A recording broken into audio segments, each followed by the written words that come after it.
नमस्कार दोस्तों, MP GK के टॉप एमसीक्यू की क्लास में आप सभी का बहुत बहुत स्वागत है। दोस्तों, इस सीरीज के अंतर्गत हम एमपी जीके की जितनी भी बुक्स है उनके इंपॉर्टेंट क्वेश्चन को डिस्कस कर रहे हैं, जो आपके एमपी पटवारी के लिए अति महत्वपूर्ण साबित होने वाली है। और आज हम बात करेंगे मध्य प्रदेश की मिट्टियां, झीलें और जलप्रपात के इंपॉर्टेंट क्वेश्चन के बारे में। तो सबसे पहला क्वेश्चन आपके सामने है कि चूलिया जलप्रपात किस स्थान पर स्थित है। मोस्ट इंपोर्टेंट क्वेश्चन है कि जो चूलिया जलप्रपात है, ये चूलिया जलप्रपात कहाँ पर स्थित है। तो याद रखना है, ये है आपके भैंसरोडगढ़। मोस्ट इंपोर्टेंट क्वेश्चन है। और ये कहाँ पर आता है, तो ये आता है आपका राजस्थान में। फिर आपसे पूछे कि जो चूलिया जलप्रपात है ये कौन सी नदी पर है, तो याद रखना है ये आपकी चंबल नदी पर स्थित जलप्रपात है। मोस्ट इंपोर्टेंट क्वेश्चन, तो याद रखना है मोस्ट इंपोर्टेंट हो जाता है। फिर वही बात करें हम मंदसौर की, तो याद रखना है मंदसौर में जो चंबल नदी है, इसी चंबल नदी पर क्या बनाया गया, तो गांधी सागर बांध बनाया गया। गांधी सागर बांध कहाँ पर है, तो मंदसौर में है। और ये किस नदी पर बनाया गया, तो चंबल नदी पर बनाया गया।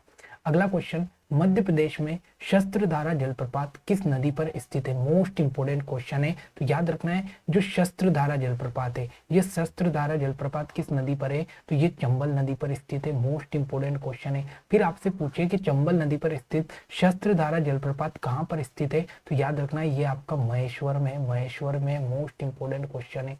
ठीक है। अगला क्वेश्चन, धुआंधार जलप्रपात जबलपुर में किस नदी के पर देखा गया। मोस्ट इंपोर्टेंट क्वेश्चन है। तो याद रखना है ये जो धुआंधार जलप्रपात है, सबसे इंपोर्टेंट, तो ये किस जिले में आता है, तो ये जबलपुर जिले में आता है। और जबलपुर का भी एक स्थान है जिसका नाम है भेड़ाघाट। तो भेड़ाघाट में जो भेड़ाघाट जो स्थान है, यहाँ पर धुआंधार जलप्रपात है जो कि जबलपुर जिले में आता है। और ये कौन सी नदी पर है, तो याद रखना है ये नर्मदा नदी पर बनाया गया। मोस्ट इंपोर्टेंट क्वेश्चन है कि धुआंधार जलप्रपात किस नदी पर है, नर्मदा नदी पर, भेड़ाघाट जबलपुर में। अगला, मध्य प्रदेश में रने जलप्रपात किस नदी द्वारा बनाया गया। मोस्ट इंपोर्टेंट क्वेश्चन है कि जो रने जलप्रपात है ये किस नदी पर है, तो याद रखना है ये इंपोर्टेंट है केन नदी पर। कौन सी नदी है, केन नदी पर बनाया गया आपका रने जलप्रपात। क्या नाम है, रने जलप्रपात। और याद रखना है जो रने जलप्रपात केन नदी पर है ये किस जिले में आता है, तो ये छतरपुर जिले के अंतर्गत आता है। किस जिले के अंतर्गत आता है, छतरपुर जिले के अंतर्गत। अगला, मध्य प्रदेश का सबसे ऊंचा जलप्रपात कौन सा है। मोस्ट इंपोर्टेंट क्वेश्चन है कि मध्य प्रदेश का जो सबसे ऊंचा जलप्रपात है उसका नाम क्या है, तो वो है आपका बहुटी जलप्रपात। मोस्ट इंपोर्टेंट क्वेश्चन है दोस्तों। पहले की तुलना में अगर प्रेजेंट टाइम के ऊपर देखें, तो ये करंट में अगर हम देखें तो सबसे ऊंचा जलप्रपात कौन सा है, तो बहुटी जलप्रपात है जो कि सेलर नदी पर है। सेलर नदी पर है। और इससे पहले कौन सा था, तो इससे पहले चचाई जलप्रपात था, लेकिन वर्तमान में बहुटी जलप्रपात सबसे ऊंचा जलप्रपात है। अगला क्वेश्चन, चचाई जलप्रपात किस जिले में स्थित है। मोस्ट इंपोर्टेंट क्वेश्चन है कि जो चचाई जलप्रपात है, ये चचाई जलप्रपात किस जिले में स्थित है, तो याद रखना है ये रीवा जिले में स्थित है। मोस्ट इंपोर्टेंट क्वेश्चन है। फिर आपसे पूछे कि जो चचाई जलप्रपात है ये किस नदी पर स्थित है, तो ये बीहड़ नदी पर स्थित है। कौन सी नदी, बीहड़ नदी पर स्थित चचाई जलप्रपात रीवा जिले में स्थित है। अगला, अप्सरा जलप्रपात कहाँ स्थित है। मोस्ट इंपोर्टेंट क्वेश्चन है कि जो अप्सरा जलप्रपात है ये कहाँ पर स्थित है, तो याद रखना है ये पंचमढ़ी में स्थित है। मोस्ट इंपोर्टेंट क्वेश्चन है। देखो, पंचमढ़ी की हम बात करें तो यहाँ एक रजत जलप्रपात भी है, रजत जलप्रपात भी है। एक अगर हम बात करें बी फॉल, तो ये बी फॉल भी कहाँ है, तो ये भी पंचमढ़ी में। और जो अप्सरा जलप्रपात है ये भी कहाँ पर है, तो ये भी पंचमढ़ी में। अगला, केवटी जलप्रपात मध्य प्रदेश के किस जिले में स्थित है। मोस्ट इंपोर्टेंट क्वेश्चन है कि जो केवटी जलप्रपात है ये कहाँ पर है, तो याद रखना है ये भी कहाँ पर है, रीवा में है।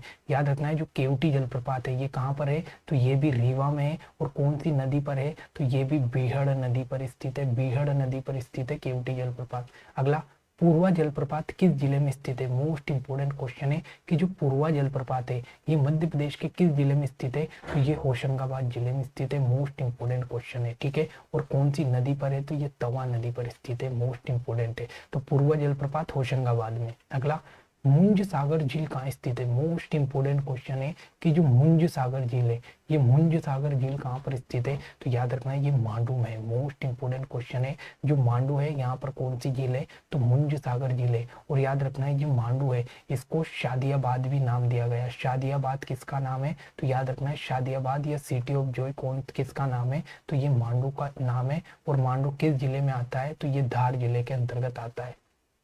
अगला, सांक्य सागर झील किस राष्ट्रीय उद्यान में, मोस्ट इंपोर्टेंट क्वेश्चन है कि जो सांक्य सागर झील है, ये सांक्य सागर झील किस राष्ट्रीय उद्यान में है, तो याद रखना है ये माधव राष्ट्रीय उद्यान में। और माधव राष्ट्रीय उद्यान कहाँ पर है, तो ये शिवपुरी में स्थित है, शिवपुरी में स्थित है। तो याद रखना है माधव राष्ट्रीय उद्यान कहाँ पर है, शिवपुरी में है। और यहाँ पर एक झील है जिसका नाम है सांक्य सागर झील। अगला, मध्य प्रदेश की पहली नहर बनाई गई, मोस्ट इंपोर्टेंट क्वेश्चन है। तो याद रखना है जो मध्य प्रदेश की पहली नहर बनाई गई वो बनाई गई आपकी बेनगंगा नदी पर। मोस्ट इंपोर्टेंट क्वेश्चन है कि मध्य प्रदेश की पहली नहर किस नदी पर बनाई गई, तो बेनगंगा नदी पर बनाई गई। कब बनाई गई, तो सन 1923 में बनाई गई। सन 1923 में बेनगंगा नदी पर सबसे पहली नहर मध्य प्रदेश में बनाई गई थी। अगला क्वेश्चन, गुलाब सागर महान नहर कहाँ स्थित है, मोस्ट इंपोर्टेंट क्वेश्चन है कि गुलाब सागर महान नहर कहाँ पर स्थित है, तो याद रखना है ये सीधी जिले में स्थित है। सीधी में कौन सी नहर है, तो गुलाब सागर नहर है। अगला, इनमें से किसे मध्य प्रदेश का झीलों का शहर कहा गया, मोस्ट इंपोर्टेंट क्वेश्चन है कि झीलों की नगरी या झीलों का शहर किसे कहते हैं, तो ये कहते हैं आपका भोपाल को। ठीक है, भोपाल को क्या कहते हैं, तो झीलों की नगरी या झीलों का शहर कहते हैं। अगला, भारतीय मृदा विज्ञान संस्थान कहाँ पर स्थित है, मोस्ट इंपोर्टेंट क्वेश्चन है कि जो भारतीय मृदा विज्ञान संस्थान है ये मध्य प्रदेश में कहाँ पर स्थित है, तो याद रखना ये भोपाल में स्थित है। मोस्ट इंपोर्टेंट क्वेश्चन है, पुलिस आरक्षक 2017 में पूछा गया क्वेश्चन है। अगला, मध्य प्रदेश में कितने प्रतिशत भाग पर जलोढ़ मिट्टी पाई जाती है, मोस्ट इंपोर्टेंट क्वेश्चन है। तो याद रखना है जो जलोढ़ मिट्टी है ये मध्य प्रदेश में मात्र 3% भाग पर पाई जाती है। मोस्ट इंपोर्टेंट क्वेश्चन है कि मध्य प्रदेश में जो जलोढ़ मिट्टी है कितने प्रतिशत भाग पर पाई जाती है, 3%। और सबसे ज्यादा कौन सी मिट्टी पाई जाती है, तो सबसे ज्यादा काली मिट्टी पाई जाती है। कितने परसेंट भाग पर पाई जाती है, तो 47% भाग पर आपकी मध्य प्रदेश में काली मिट्टी पाई जाती है, जो कि सबसे ज्यादा है। अगला, निम्नलिखित युग्मों पर विचार कीजिए।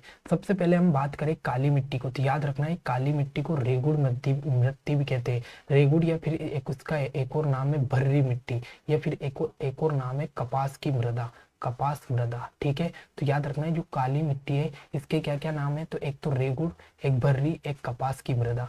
वहीं बात करें लाल पीली मिट्टी को, तो इसको डोरसा मिट्टी भी कहते हैं। मोस्ट इंपोर्टेंट क्वेश्चन है कि जो लाल पीली मिट्टी है इसको डोरसा मृदा भी कहते हैं। बात करें जलोढ़ मिट्टी की, तो इसको दोमट मिट्टी भी कहा जाता है। और लेटेराइट मिट्टी की बात करें तो इसे लाल भूरी मृदा भी कहा जाता है। मतलब उपरोक्त जितने भी कथन है बिल्कुल सही है। याद रखना है कि मृदा के जो उपनाम है यहाँ से इंपोर्टेंट क्वेश्चन बनते हैं। काली मिट्टी को रेगुड़, भर्री, कपास मिट्टी, लाल पीली मिट्टी का याद रखना है डोरसा मिट्टी, जलोढ़ का डोमट मिट्टी और लेटेराइट का लाल भूरी मिट्टी। 4 क्वेश्चन यहाँ से आपके कंप्लीट हुए। अगला, चलका या डोरसा किस मिट्टी का अन्य नाम है, मैंने अभी बताया था कि चलका या फिर एक और नाम आ गया यहाँ डोरसा और चलका। तो याद रखना है किस मिट्टी के नाम है, तो ये लाल पीली मिट्टी के नाम है। मोस्ट इंपोर्टेंट नाम है चलका और डोरसा, लाल पीली मिट्टी। अगला, मध्य प्रदेश की किस मृदा को कपास की मृदा कहा जाता है, तो अभी आपको बताया था कि कपास की मृदा कौन सी है, तो काली मिट्टी। मतलब कपास के लिए सबसे उपयुक्त मिट्टी जिसमें कपास का उत्पादन सबसे अच्छा होता है तो वो काली मिट्टी है। अगला, निम्नलिखित युग्मों पर विचार कीजिए। सबसे पहले हम बात करें कि मालवा का जो पठार है यहाँ पर कैसी मिट्टी पाई जाती है, तो यहाँ पर साधारण काली मिट्टी पाई जाती है। बघेलखंड के पठार में लाल पीली मिट्टी पाई जाती है। सतपुड़ा के पठार में चिचली काली मिट्टी और निवाड़ में गहरी काली मिट्टी पाई जाती है। मतलब उपरोक्त सभी कथन सत्य है। और याद रख लेना कौन से क्षेत्र में कौन सी मिट्टी पाई जाती है। जो मालवा का पठार है यहाँ पर साधारण काली मिट्टी, बघेलखंड के पठार में लाल पीली मिट्टी, सतपुड़ा के पठार में चिचली काली मिट्टी और निमाड़ में गहरी काली मिट्टी पाई जाती है। अगला, मध्य प्रदेश में काली मिट्टी के क्षेत्र का विस्तार मालवा के पठार के अतिरिक्त कहाँ पाया गया। मोस्ट इंपोर्टेंट क्वेश्चन है कि सबसे ज्यादा जो काली मिट्टी पाई जाती है ये मालवा के पठार में पाई जाती है। लेकिन मालवा के पठार के अंतर्गत याद रखना उसके अलावा ये नर्मदा घाटी वाले पूरे क्षेत्र में भी काली मिट्टी पाई जाती है। मोस्ट इंपोर्टेंट क्वेश्चन है, तो याद रखना है मालवा और नर्मदा का पूरा भाग काली मिट्टी से भरा हुआ है। अगला, चावल की खेती के लिए कौन सी मृदा उपयुक्त है। मोस्ट इंपोर्टेंट क्वेश्चन है कि चावल की खेती के लिए कौन सी मृदा उपयुक्त है, तो याद रखना है चावल के लिए अगर हम देखें तो लाल पीली मिट्टी जो है ये सबसे ज्यादा उपयोगी मिट्टी है। मोस्ट इंपोर्टेंट पॉइंट है, लाल पीली मिट्टी चावल के लिए इंपोर्टेंट है। अगला, निम्न में से कौन सी काली मिट्टी का एक प्रकार है। मोस्ट इंपोर्टेंट क्वेश्चन है, तो याद रखना है काली मिट्टी के 3 प्रकार है। कितने प्रकार है काली मिट्टी के? 3। एक तो है आपकी साधारण काली मिट्टी जो कि कहाँ पर पाई जाएगी, तो ये मालवा के क्षेत्र पाई जाएगी, मालवा वाले क्षेत्र में। एक है आपकी गहरी काली मिट्टी, तो ये नर्मदा घाटी वाले क्षेत्र में पाई जाती है, नर्मदा घाटी वाले क्षेत्र में। और एक है आपकी छिछली काली मिट्टी, तो ये जो सतपुड़ा है, इस सतपुड़ा पठार है, इसका जो पश्चिमी भाग है, इस पश्चिमी भाग में कौन सी मिट्टी पाई जाती है? तो छिछली काली मिट्टी पाई जाती है। तो उपरोक्त सभी इसके राइट आंसर है। मैंने बताया काली मिट्टी है, 3 भागों में इसको बांटा गया। सबसे पहली गहरी काली मिट्टी जो कि नर्मदा घाटी में, साधारण काली मिट्टी जो कि मालवा में, और छिछली काली मिट्टी जो कि सतपुड़ा वाले क्षेत्र में पाई जाती है।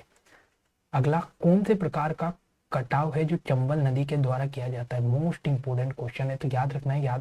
जो आपकी चंबल नदी है, ये चंबल नदी एक कटाव करती है जिसको बोला जाता है अवनालिका कटाव। अवनालिका कटाव का मतलब क्या होता है कि जब चंबल नदी बहकर जाती है तो ये बड़ी बड़ी नालियां या बड़े बड़े नालों का निर्माण कर देती है। याद रखना है। तो बड़ी बड़ी नालियों का निर्माण कौन करती है? तो मिट्टी को काट कर करती है चंबल नदी, भिंड मुरैना वाले क्षेत्र में। अगला, मध्य प्रदेश की उक्यात भूमि किसका परिणाम है? मोस्ट इंपोर्टेंट क्वेश्चन है। तो मध्य प्रदेश की जो उक्यात भूमि है ये किसका है? तो ये अवनालिका अपर्दन का है। मतलब जो चंबल नदी है, जैसे चंबल नदी तेज बहकर जाएगी तो यहाँ पर जो मिट्टी है उसको बहकर ले जाएगी और बड़ी बड़ी अवनालिका मतलब आपकी जो बड़ी बड़ी नालियां उनका निर्माण करेगी, और इसी नालियों में जो चंबल के डाकू है वो रहते थे। तो याद रखना है, ये मोस्ट इंपोर्टेंट पॉइंट है। अगला, मध्य प्रदेश के किस जिले में मृदा अपरदन की समस्या सबसे ज्यादा है? तो मैंने आपको बताया था कि जो भिंड मुरैना वाला क्षेत्र है, इस भिंड मुरैना वाले क्षेत्र में सबसे ज्यादा मृदा का अपरदन करता है। और कौन करती है? तो ये चंबल नदी करती है। ठीक है। अगला, किस मिट्टी को स्वयं जोत वाली मिट्टी भी कहा जाता है? मोस्ट इंपोर्टेंट क्वेश्चन है कि स्वयं जोत वाली मिट्टी किसे कहते हैं? तो ये कहते हैं काली मिट्टी को। अति महत्वपूर्ण क्वेश्चन है। अगला, काली मृदा को चेरनोजम किस कारण कहा जाता है? जो काली मिट्टी है उसको एक नाम दिया गया है चेरनोजम। तो याद रखना है, जो चेरनोजम है ये काली मिट्टी को क्यों कहते हैं? क्योंकि काली मिट्टी में कैल्शियम की अधिकता होती है। मोस्ट इंपोर्टेंट क्वेश्चन है। कैल्शियम की अधिकता के कारण जो काली मिट्टी है इसका नाम क्या है? तो इसका नाम चेरनोजम है। अगला, इनमें से किस मृदा का निर्माण बेसाल्ट चट्टानों से हुआ? मोस्ट इंपोर्टेंट क्वेश्चन है। तो याद रखना है, जो आपकी काली मिट्टी है इस काली मिट्टी का निर्माण किसके कारण हुआ? तो ये बेसाल्ट चट्टानों के कारण हुआ। किसके कारण हुआ? बेसाल्ट चट्टानों के कारण जो काली मिट्टी इसका निर्माण हुआ है। किस मृदा का उपयोग मिट्टी के बर्तन या ईंटें बनाने में किया जाता है? मोस्ट इंपोर्टेंट क्वेश्चन है कि वो कौन सी मृदा है जिसका उपयोग मिट्टी के बर्तन बनाने या ईंटें बनाने में किया जाता है? तो याद रखना है, वो आपकी लेटेराइट मिट्टी। तो जो लेटेराइट मिट्टी इसका उपयोग कहाँ किया जाता है? तो मिट्टी के बर्तन बनाने या फिर ईंटें बनाने में किया जाता है। मध्य प्रदेश में कछारी मिट्टी का क्षेत्र है। मोस्ट इंपोर्टेंट क्वेश्चन है कि जो कछारी मिट्टी है, ये कछारी मिट्टी मध्य प्रदेश में कहाँ पर पाई जाती है? तो याद रखना है, ये चंबल घाटी वाले क्षेत्र में पाई जाती है। चंबल क्षेत्र मतलब भिंड मुरैना श्योपुर वाला जो क्षेत्र है वहां पर कछारी मिट्टी पाई जाती है।